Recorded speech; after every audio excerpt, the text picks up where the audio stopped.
Assalamualaikum warahmatullahi wabarakatuh. Kembali lagi dengan saya Julia Angelina dari kelas 1210.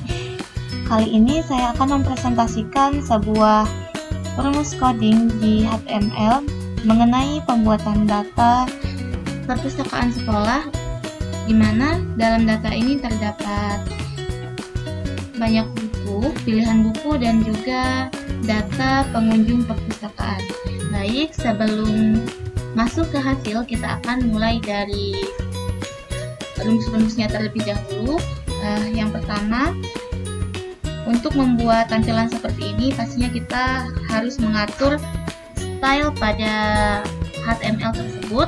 Nah, di sini saya sudah menyusun body, kemudian untuk header style. Nah, yang ini bagian headernya. Di sini sudah ada logo, kemudian juga caption SMA Negeri 19 Palembang. Di sini untuk bagian heading, untuk header logo dan juga header logo image, kita menggunakan rumus yang seperti ini agar hasilnya dapat muncul seperti ini. Kemudian kita juga menggunakan header nav dan juga header nav A. Nah, untuk masuk ke main content, kita menggunakan foto container untuk membuat sebuah website dengan tampilan gambar seperti pada contoh. Foto container image juga. Kemudian untuk main content heading 1 ini untuk berfungsi untuk membuat judul seperti yang ada pada hasil di website yang saya buat. Kemudian untuk kemudian ada search bar input, search bar button, dan juga search bar button 1. Nah, gunanya adalah untuk membuat kolom pencarian seperti pada hasil codingan, dan juga untuk membuat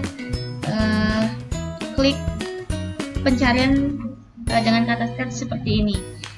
Baik, kemudian untuk bagian header, nah ini bagian headernya di sini. Lalu kemudian di sini ada header input text. Header input text ini berfungsi untuk jika kita ingin menginput suatu kata pada bagian tombol atau kolom pencarian seperti yang ada pada hasil. Lalu kita menggunakan subject heading 2 dan juga subjective dan subjective image. Ini gunanya untuk membuat tampilan buku-buku yang ada di perpustakaan. Selanjutnya, jika kita ingin membuat tampilan buku yang lain seperti ini, kita menggunakan rumus book section, book grid, book item, dan juga book item image untuk menambah gambar pada rumus yang kita buat. Nah, lalu di sini ada container, heading 1, dan label, input, dan select. Nah, maksudnya adalah untuk kita bisa mencari buku yang ingin kita cari pada data di sini. Jadi misalkan kita ingin mencari buku berjudul karya umum, jika kita klik di bagian sini maka hasilnya akan muncul. Selanjutnya di sini ada table. Nah, fungsi table ini ialah untuk membuat kolom data pengunjung seperti pada hasil.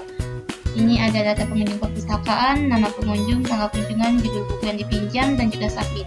Jadi jika kita mengklik nama pengunjungnya, tanggal ia berkunjung, dan juga judul buku yang dipinjam, maka tampilan data-data tersebut akan muncul pada baris yang ada pada tabel ini.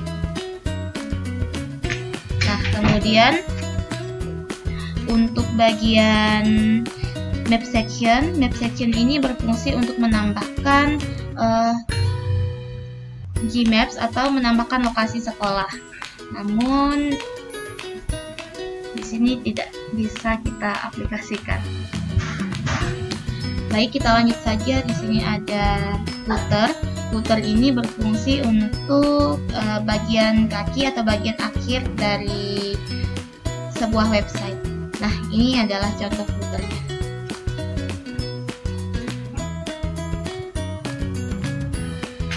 Lalu untuk rumus yang utamanya pastinya kita membuat pada bagian header, yaitu bagian kepalanya.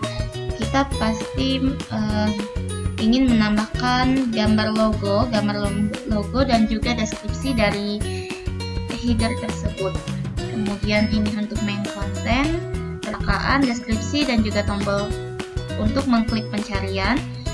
Kemudian pada bagian subjek, di sini subjeknya ada buku-buku untuk memilih subjek yang menarik bagi Anda, bagi pengunjung perpustakaan.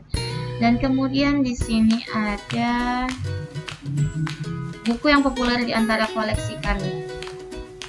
Kita menggunakan book section. Bedanya kalau untuk penayangan buku yang pertama kita menggunakan subjek, sedangkan untuk tipikal buku yang seperti ini kita menggunakan book item. Dan ini yang terakhir untuk new arrival atau buku dan keluaran terbaru di tahun 2024, kita menggunakan book section. Nah, ini untuk bagian kontainernya, rumus kontainer, kemudian ada deskripsi data pengunjung perpustakaan, label for visit date, maksudnya untuk membuat tabel-tabel seperti pada hasil yang saya buat.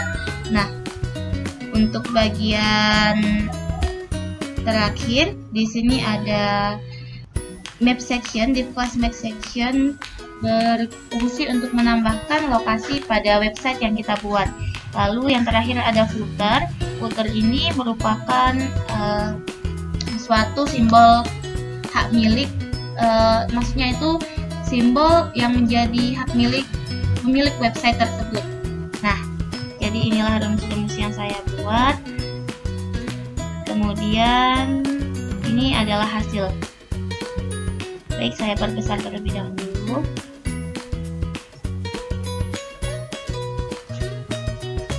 Kemudian di sini ada gambar, di sini ada main kontennya, kemudian tombol untuk mengklik pencarian, subjek yang menarik, maksudnya adalah subjek utama pada bagian perpustakaan. Kemudian ada koleksi buku-buku yang sudah saya buat. Di sini juga ada tabel untuk memasukkan atau menginput data pengunjung yang berkunjung di perpustakaan, lalu ada lokasi sekolah, yang terakhir bagian footer atau bagian di website. Nah, mungkin itu saja yang dapat saya presentasikan mengenai rumus HTML pada kali ini. Semoga videonya bermanfaat untuk kalian semua. Terima kasih sudah menonton. Saya akhiri. Wassalamualaikum warahmatullahi wabarakatuh.